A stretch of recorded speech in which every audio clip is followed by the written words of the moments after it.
Kepala Badan Nasional Penerangan Teroris BNPT, Komjen Pol Tito Karnavian bakal menjadi Kapolri baru menggantikan Kapolri Jenderal Polisi Badrodin Haiti. Meski belum resmi jadi Kapolri, Tito sudah dihadapi beberapa pekerjaan rumah di tubuh Polri yang harus diselesaikan guna menuju tubuh Polri yang lebih profesional. Salah satu pekerjaan rumah untuk Tito yakni membangun kultur polisi ke arah yang lebih humanis, persuasif dengan melindungi dan mengayomi masyarakat. Tito telah menegaskan tekadnya untuk melakukan reformasi Polri. Namun, reformasi tidak bisa dilakukan Tito seorang diri, melainkan harus melibatkan seluruh jajarannya. Tito juga telah menyiapkan segalanya untuk menyelesaikan pekerjaan rumah yang akan ia emban. Tito pun sedikit membocorkan rencana yang akan dilakukan dalam waktu dekat. Ketika telah duduk di bangku Kapolri, yakni ia akan meminta pejabat utama Polri untuk turun ke lapangan. Presiden Joko Widodo pun berharap keputusannya menunjuk Komisaris Jenderal Polisi Tito Karnavian sebagai calon kepala Polri bisa berujung pada perbaikan di internal Polri. Jokowi juga meyakini dengan kemampuannya Tito bisa membuat kinerja Polri menjadi lebih baik. Tim Liputan, Berita 1. Ya, pemirsa, tema dialog kita kali ini adalah PR Kapolri baru, dan untuk membahasnya telah hadir di studio Berita 1 Komisioner Kompolnas Irjen Pol Purnawirawan Bekto Suprapto. Selamat pagi Pak Bekto. Selamat pagi. Terima kasih telah hadir bersama kami di studio Berita 1. Pak Bekto, ini kan siang ini Komjen Pol Tito Karnavian akan segera dilantik oleh Presiden di Istana. Seperti itu, ada harapan baru ataupun ada sejumlah harapan yang disematkan di pundak Tito Karnavian dan juga masalah yang mengantre untuk diselesaikan seperti itu. Tapi sebetulnya apa yang menjadi pekerjaan rumah utama seorang Tito Karnavian sebagai Kapolri yang baru? Yang pertama adalah ekspektasi masyarakat kepada Pak Tito ini tinggi sekali. Kita harus syukuri dulu. Yang pertama, proses pengusulan Pak Tito jadi Kapolri ini sangat mulus. Kemudian ekspektasi masyarakat tinggi sekali kepada Pak Tito ini. Pak Tito harus bisa menjawab itu. Di mana masyarakat kita ini pengennya semua serba instan. Ya. Padahal yang harus dilakukan adalah merubah mindset polisi.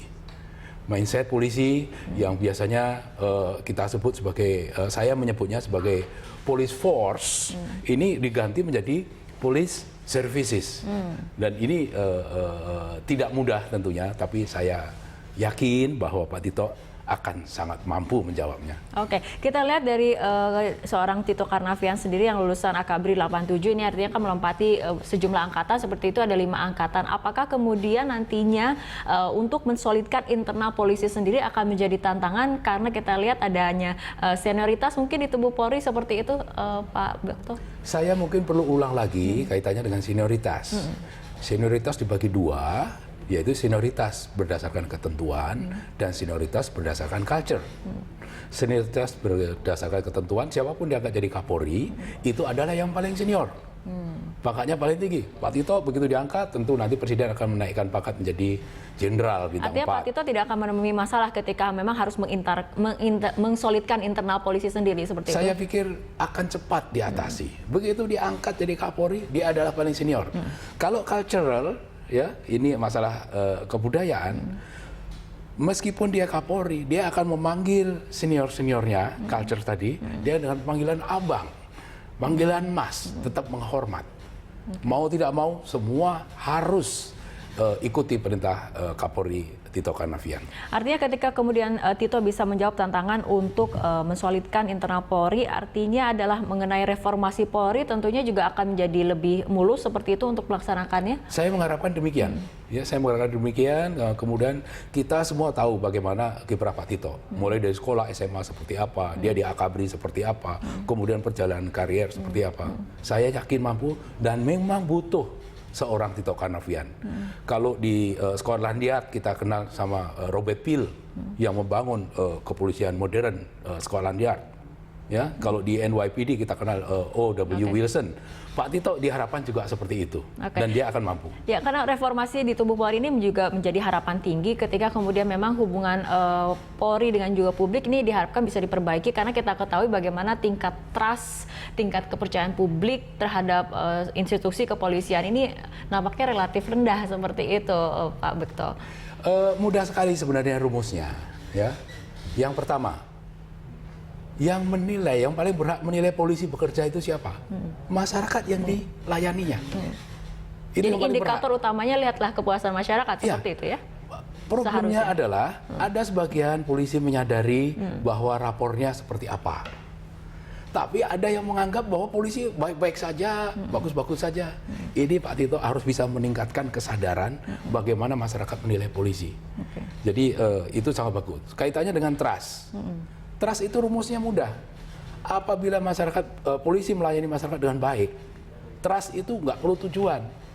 Trust itu hadiah dari masyarakat.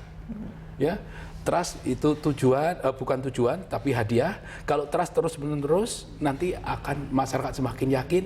Nanti ujung-ujungnya adalah social support. Akan ada dukungan dari masyarakat. Menurut Anda, apakah seorang Tito bisa kemudian mengarahkan institusi kepolisian menuju citra yang lebih baik, citra yang lebih positif seperti itu dengan melakukan reformasi internal di tubuh Polri yang selama ini sebetulnya mungkin kita sudah dengar, tapi implementasinya masih kurang terasa seperti itu? Saya sangat yakin, meskipun pada dasarnya semua orang itu adalah konservatif. Ya, untuk menerima perubahan ada resistensi. Karena ini kan berbenturan pada sejumlah kepentingan tentunya untuk melakukan reformasi dan seperti kemudian itu. comfort zone yang harus dirubah. Pak Tito itu orangnya sangat jenius menurut saya. Ya, dia akan mampu. Kami dari Kompolnas akan support dia, ya, akan ingatkan dia harus sesuai dengan janji-janjinya yang disampaikan di DPR bagaimana untuk mengoptimalkan polisi yang profesional, yang modern, yang terpercaya.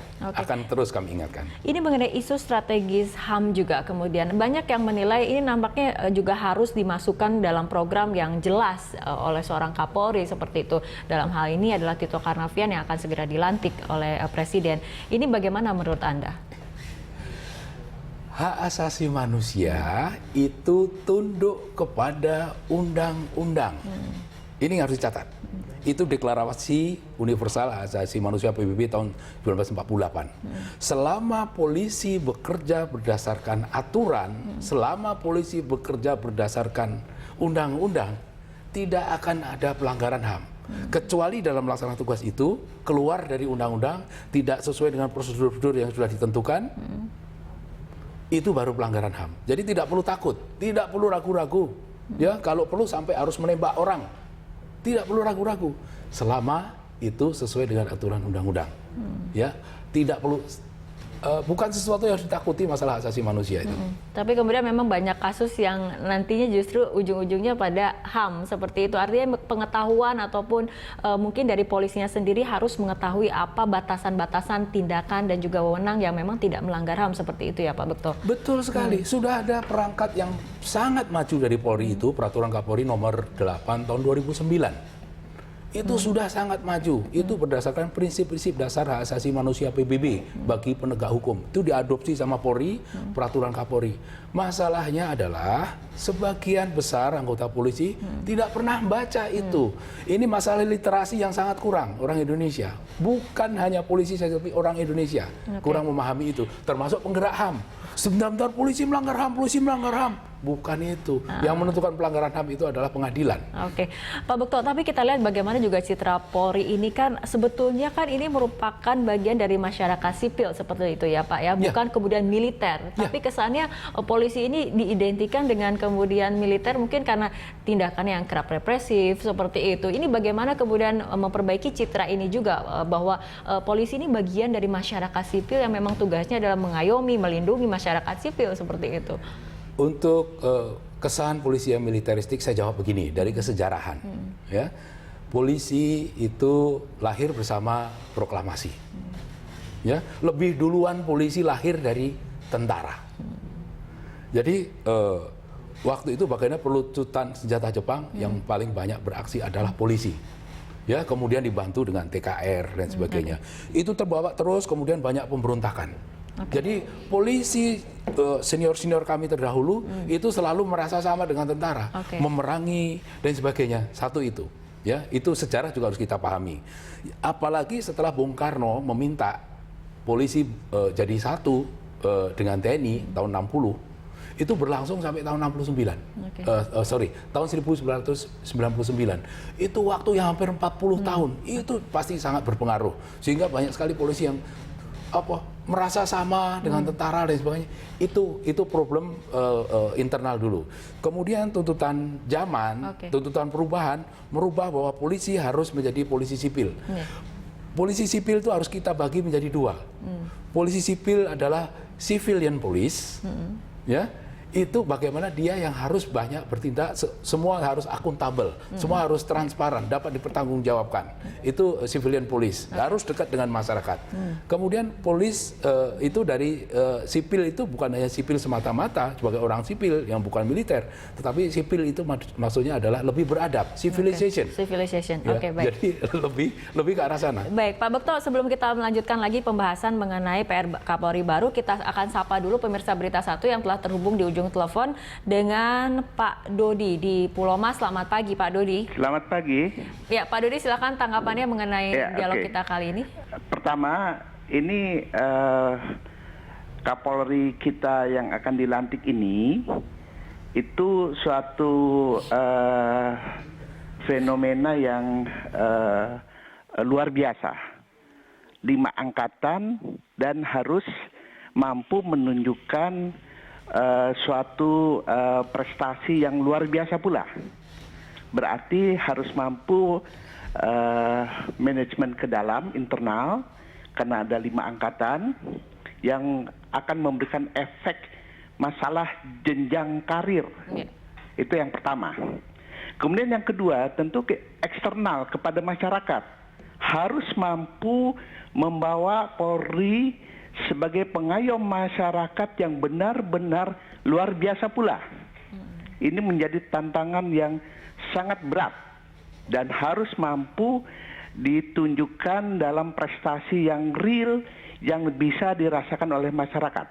Misalnya saja masalah pengayoman di kehidupan berlalu lintas. Saya kira masyarakat melihat misalnya 10 dari pengendara angkutan umum, saya kira 100% pernah mengalami masalah pungli, misalnya semacam itu. Kemudian masyarakat yang berurusan dengan masalah-masalah pidana harusnya menjadi lebih mudah, menjadi lebih jelas penanganannya, pelayanannya oleh Polri.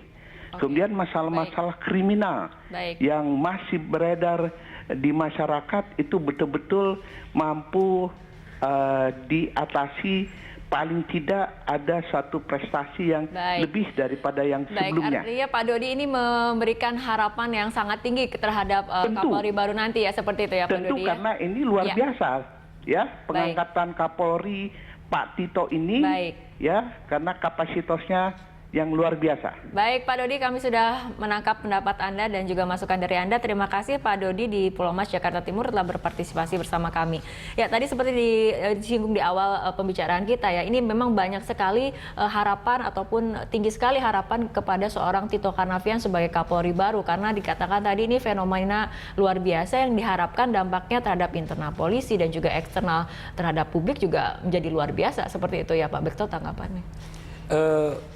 Pak Dodi tadi menyampaikan itu mewakili masyarakat pada umumnya. Mereka mengeluh berhubungan dengan polisi dan sebagainya. Itu harus segera dijawab oleh Pak Tito. Ya, meskipun menjawab itu butuh waktu, ya, karena mindset polisi harus dirubah.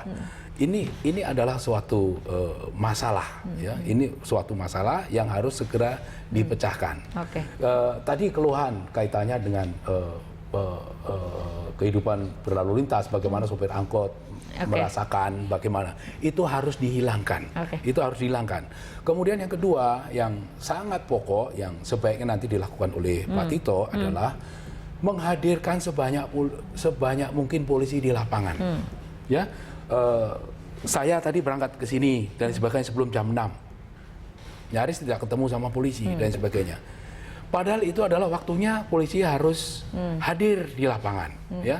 harus dipikirkan apa perlu polisi itu masih apel jam 7 pagi di mana itu peak hours. Ya. Jadi lebih banyak melayani masyarakat, semua adalah langsung bersentuhan dengan masyarakat. Bersentuhan dengan masyarakat dan jangan galak-galak sama masyarakat. Polisi itu mudah sekali kok bilang dengan semprit, dengan ini orang melanggar arus langsung balik kok. Oke, baik Pak Bekto, kita akan lanjutkan lagi perbincangan tapi kita ikuti jeda berikut terlebih dahulu.